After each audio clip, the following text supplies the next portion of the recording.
gouvernement. Projet de loi, message de la Chambre des communes.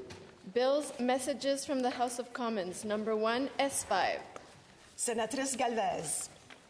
Merci, Madame la Présidente. Colleagues, I rise to speak to the message from the other place on Bill S-5, the Strengthening Environmental Protection for a Healthier Canada Act. A year after our comprehensive study of the bill to reform the Canadian Environmental Protection Act, known as CEPA, we are finally close to modernizing Canada's legislative framework on toxic substances. I need not remind you that CEPA was adopted in 1999 and had not been updated since. 24 long years is an outrageous amount of time to leave untouched the most important tool for protecting the environment and our health, while science has progressed at an unprecedented rate and has warned us. As we see the omnipresence of plastic pollution, microplastic in human organs, uncontrolled toxic spills, terrifying wildfires, floods, and other extreme weather events caused by polluting gases warming the atmosphere, I can't help but wonder if we had revised CEPA 15 years ago, would we be at this dreadful cul-de-sac? Le projet de loi S-5 revient au Sénat avec une série d'amendements modifiant 38 articles. Les amendements de l'autre chambre s'appuient sur le travail du Sénat, ce qui est très apprécié. 21 de nos amendements ont été conservés intacts, validant ainsi le bon travail que nous avons entrepris en comité. Je remercie de tout mon cœur à chacun des membres du comité NF. Les autres amendements du Sénat ont été pour la plupart clarifiés ou reformulés, et seuls quelques-uns ont été rejetés par l'autre chambre. Dans mon discours, j'aborderai quelques amendements spécifiques qui, selon moi, ont été renforcés à la Chambre, ainsi que quelques lacunes et faiblesses restantes.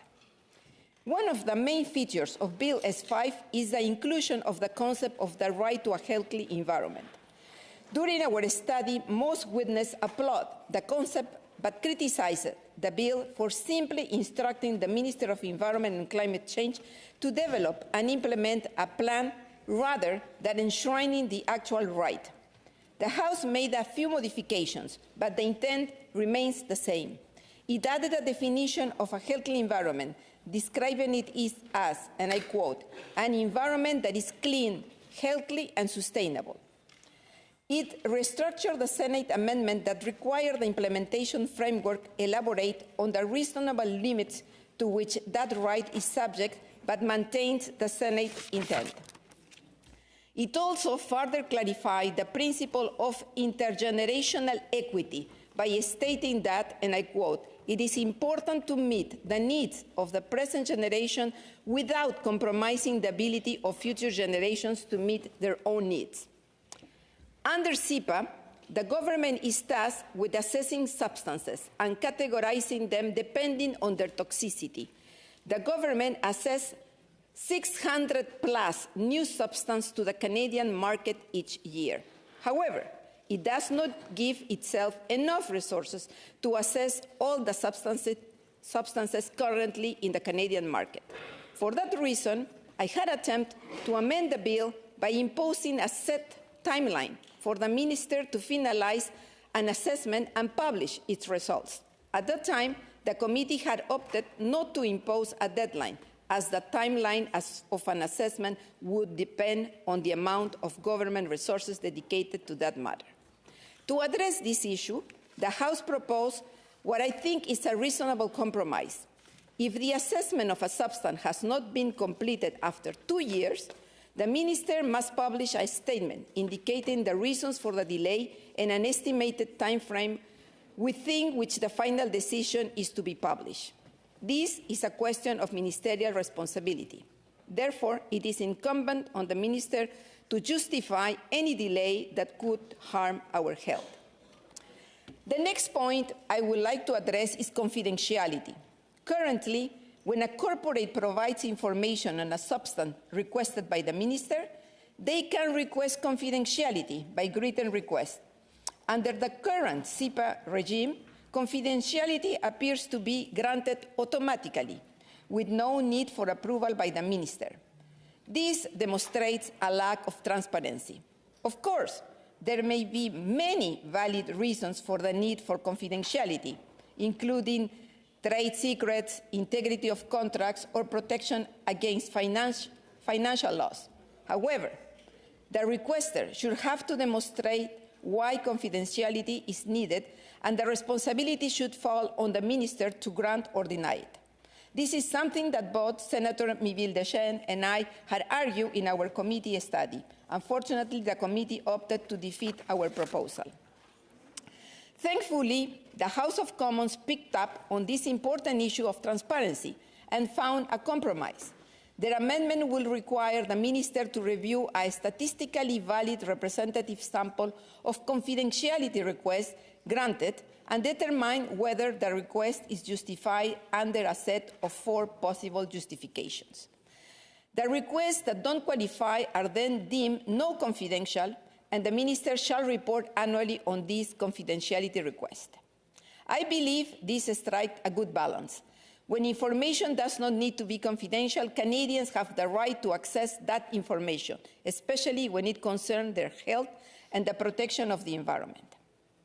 Overall, I feel the other place has reinforced the Senate's work on this bill. That is not to say, however, that there isn't any remaining gaps or unaddressed issues with CEPA. Environmental policy experts are not satisfied with the removal of the title of Schedule 1. This list exists because these substances have been found to be toxic, in toxic amounts or paths of exposure. The industry complained, saying that some of these substances can be found in everyday products. Whether or not the title of this list includes the word toxic substances does not change any legal requirement on this corporation. It is merely a labeling issue.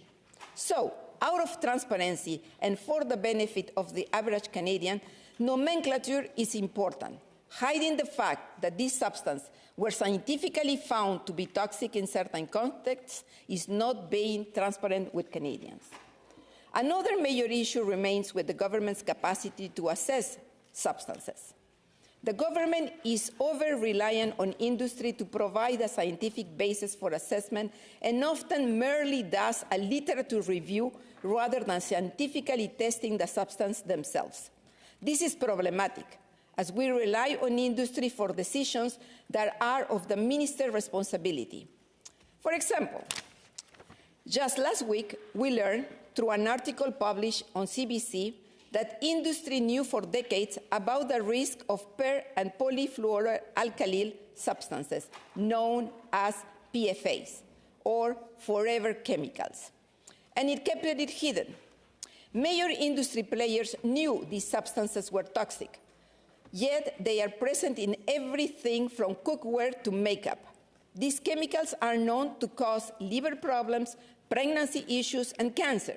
Worse yet, the industry used tactics reminiscent of the tobacco and fossil fuel industries to muddy the waters around the toxicity of forever chemicals and to prevent more research to study the matter.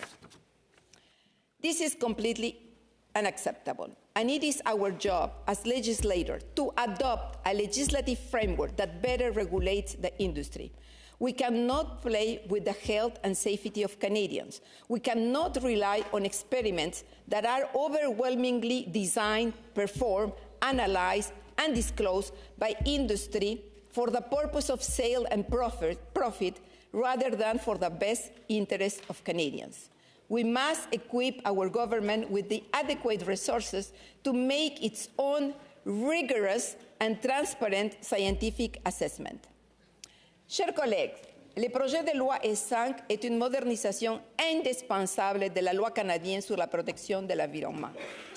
Elle n'est pas parfaite et il reste encore beaucoup à faire pour avoir une loi sur la protection de l'environnement qui se concentre vraiment sur la prévention de la pollution et non sa gestion et le contrôle.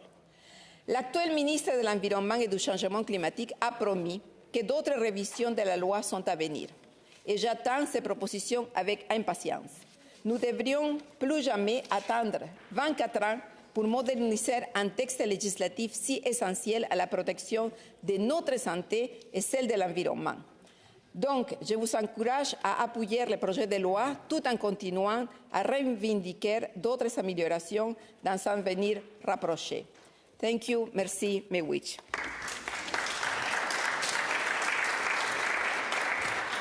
Senator Patterson.